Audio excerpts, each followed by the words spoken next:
Tashfeen Malik, 27 years old, carried a passport from Pakistan, where she was born, and she entered to the U.S. on what they call a fiancé visa. This was back in 2014, while traveling with Saeed Farook, her husband-to-be, and of course now fellow shooter. After passing a full U.S. background check, Malik slipped through the cracks. The big question now is it time to find tougher ways to vet immigrants entering the United States, because once in this country, it's been really hard to surveillance, particularly in the Muslim community, and certainly we see this more in the European nations as well. Joining me now, Eric Gusser, criminal defense attorney, political commentator, Jillian Melcher and Kathy Taylor back with us. You're the attorney.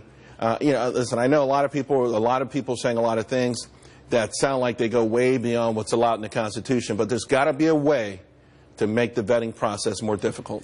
There has to be a way. Or that makes it work better. When we look at this situation, this lady came in on a fiancé visa, which it appeared that by all investigation that we've seen so far, that she should have been okay. She may have been already radicalized, and we did not know about it. So I'm sure the FBI and other agencies are looking to see. What do they do when it's a fiancé visa? Does that mean like your fiancé's vouching for you, so we don't have to look into your background? What does it mean? They do an investigation. It's a fast-track kind of thing, though. It kind of is. And that's one of the problems that people have expressed. Why are these people being allowed to come in on the fiancé visa? Just like a green card, people are allowed to stay here without a lot of vetting. Same thing with fiancé visa. You know what I don't understand, Kathy? Someone just came into the country in 2007 through whatever kind of visa. We don't have a photograph of her. I mean, come on, you got to be kidding me. You have got to be kidding me, right? It is unbelievable, inexcusable. There are not enough words to describe it.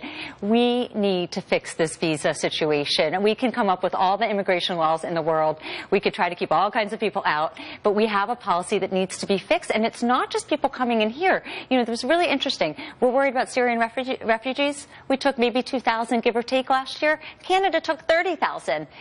They're going to get on a visa and come right into the U.S. So, yeah, of course, and we're talking about that with Europe as well. That's right. It's not just direct visas. The visa programs need to be looked at. We have the technology. We need to improve the technology and enforcement and the tracking.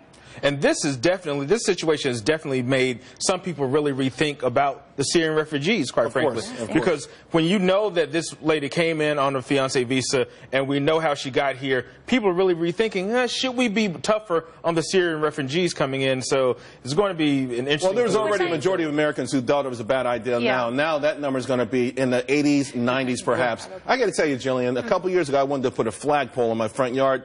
I had to jump through hoops. I still don't have a flagpole. I mean, what the hell? They make an American jump through hoops. You got to fill out paperwork, ask this person. But you can get a fiancé visa and stroll into the country and then vanish. Yeah. Get off the radar. I think this definitely illustrates that some of the questions that we've had about the vetting system, about the immigration process, were completely valid and justified.